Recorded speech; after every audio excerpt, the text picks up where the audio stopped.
What's going on, guys? Mutt Sniper here. Welcome back to the Madden 17 Ultimate Team sniping video, kind of. This video's going to start off a little bit weird because I'm not 100% sure if I'm going to post this yet. Because right now, I just think I found something kind of weird with the Madden market. I'm not 100% sure if this is going to actually come to fruition and actually work. So we'll see in a second. But if you guys like videos like this where I talk about weird things going on in the Madden market and how you can use those to your advantage, let me know. Most of the time I just either post sniping filters or I've been trying to mess around with like investments you can make. But yeah, just let me know if you guys like this type of stuff as well, and then maybe I'll do more of them in the future. Anyways though, for the purpose of today's video, or at least the beginning of it, we're going to be looking exclusively at Group 1 Season Star collectibles. If I realize this actually does work, I'll take a look at these other groups. But I don't know enough about the other groups right now to actually go ahead and say anything about them.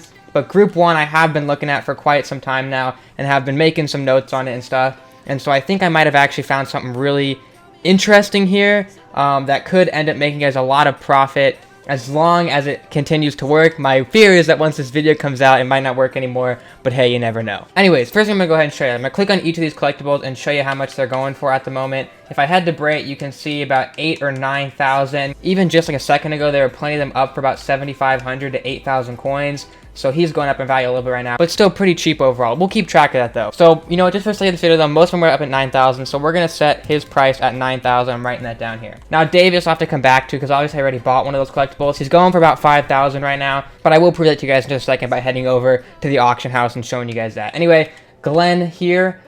He's going for about 6,000, I believe. All right, so looks like he's gone up again a little bit as well. For the sake of this, you can see him here at 7,000. That's not selling. I'm going to put him at 7,500. I think that's fair. You guys might not think that's fair, but I do, because when one's at 7,000 and hasn't sold in 3 minutes, that means he's not really worth the 8 or 9,000 that a couple of these seem to be up for. Then the final one over here is Cooper, which is where I'm going to point out the weird thing in just a second. But if I head to buy now price, the cheapest one that you can buy now, which has actually just gone up, is 17,750, and I'm telling you that one will probably sell pretty quickly since it's just gone up. So really his price is here around 18,000 coins, which is ridiculous for a collectible. Anyway, I'm going to go ahead, quickly head over to the auction house and check on Brown. I think probably an auction has sold here. Okay, so yeah, don't think I'm skipping ahead in time or anything. You guys saw that my thing went up 22,000 coins because of Matthew Stafford sold. Anyway though, I am going to head to the auction house here. And I'm going to search up Davis and show you guys. I should already have some Season Star stuff in my browser here because I was just looking at all this, and that's how I came upon it. So we'll just put DAV, and that should bring him up for us.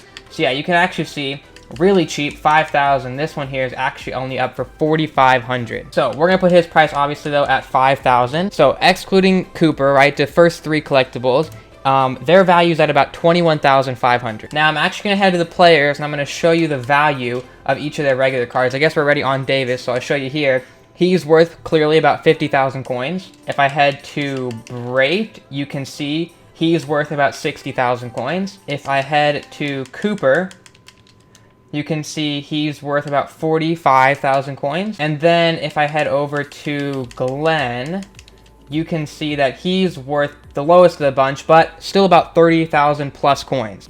Now, if you remember, I just said that the price of those first 3 collectibles is 21,500. Obviously, if you add Cooper in there, like for 17,000 coins or whatever, that's going to end up being almost 40,000 coins for the collectibles.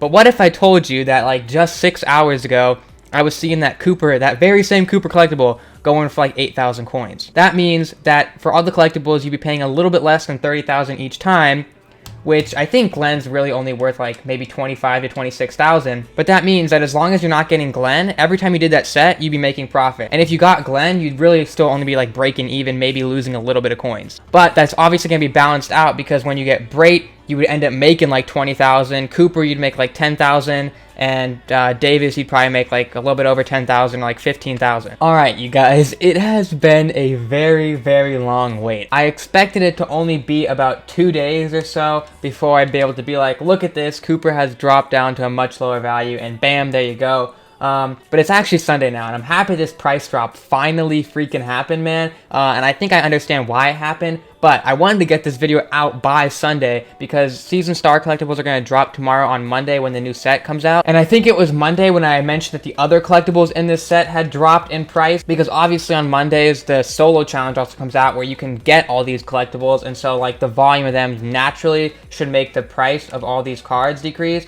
And so I think that's what's happening here. It's like all throughout the week, there's only like 3 or 4 Marcus Coopers on the auction house at a given time.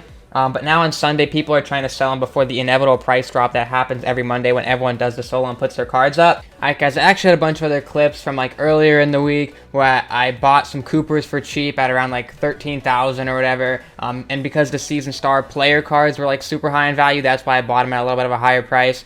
And then I ended up like doing 4 sets or something. I think I made like 75,000 coins. And then a bunch of other stuff. I had some stuff rambling on talking about what I thought was going on. But I noticed that it really is just beating around the bush. You guys don't care how much I made. You guys don't really want to hear the speculation. I think you guys just want to hear how you can make the coins yourself. And essentially the point is just to buy the collectibles when their price is low, and then either sell the collectibles when the collectible price shoots up, or just use the different collectibles and complete the set if the actual like cards themselves go up a lot in value. But like for example, you saw a bunch of those Demario Davis collectibles were up for like 5,000 coins earlier in the week. And if I go now to buy now price, most of them are up for about 10,000 coins here. So let's say you bought 20 of those Demario Davises for 5,000 coins and spent 100,000 coins, which you really could have easily done. You could probably sell each of them for about 10,000 coins, and you're going to make 4,000 coins a piece. You bought 20, so there you go. You made 80,000 coins by just buying 20 cards and then sitting on them for like 5 or 6 days. Which to a lot of you guys, 80,000 coins might not be a crazy amount, but let's just say you do that with like 5 or 6 different collectibles, then you can make like 400 to 500,000 coins without like really doing any work of your own. Same thing with the Brait. This one didn't go up as much, but you know, you saw he was at 8 or 9,000. I think now he's up to about 12, 13,000. Yeah, about 12 or 13,000 here. And so I can't really speak for any of the sets besides Group 1 because I haven't looked at them too closely yet. As I said, if you guys want me to do that, I can go ahead and just do like a full overview of this and tell you guys which cards drop really low and then bounce up really high. And so I can give you guys like detailed information on which collectibles you should invest in and at what points during the week you should invest in them. But yeah, me personally, what I would do is just stock up on the Group 1 collectibles when they go down to a price that seems pretty low for them. And then just hold on to them for a little bit, wait for the other collectibles to be super cheap as well, and then just do a bunch of the sets. One, because I think the cards themselves are easier to sell than the collectibles, but also because the cards themselves like range in price a lot more. And so like, you know, there will be points in the week where they're just worth way too much money. And so I think just doing the sets themselves might be more profitable. Obviously, you can't always guarantee like really good profit with the sets because you could get the least valuable card like 10 times in a row. Not super high chances, but also with the sets, you could get the most expensive card like 10 times in a row. So I don't know. But yeah, hopefully that made sense. I don't want to ramble on too much because that was the whole point of me cutting out like all those other clips in the video. But I just wanted to get the point across to you guys quickly and like as compactly as I could. If you guys still have questions, though, obviously leave them in the comment section down below. Or if you guys want me to make that follow-up video, I could answer a lot more than then. Or you can tweet at me and I'll try to answer some questions there too. My DMs are open, so you could just DM me if you want to keep your question private because you don't want other people to know about your secret or something like that. I don't know. But yeah, once again, thank you guys very much for watching this video. If you did enjoy it and want to see a follow-up, want to see more videos like this, be sure to drop a like. Subscribe if you're new to the channel and like sniping content. I keep saying it, but I should be getting gameplay out soon for you. Not exactly sure when it's going to happen, but should be some point soon. And finally, if you have any suggestions, tips, or questions for me, you can leave them down below in the comments section. And with that, I'll catch you guys in my next video sometime soon. I really like using the word soon. I feel like I use it way too much, but I'll see you guys later. Goodbye.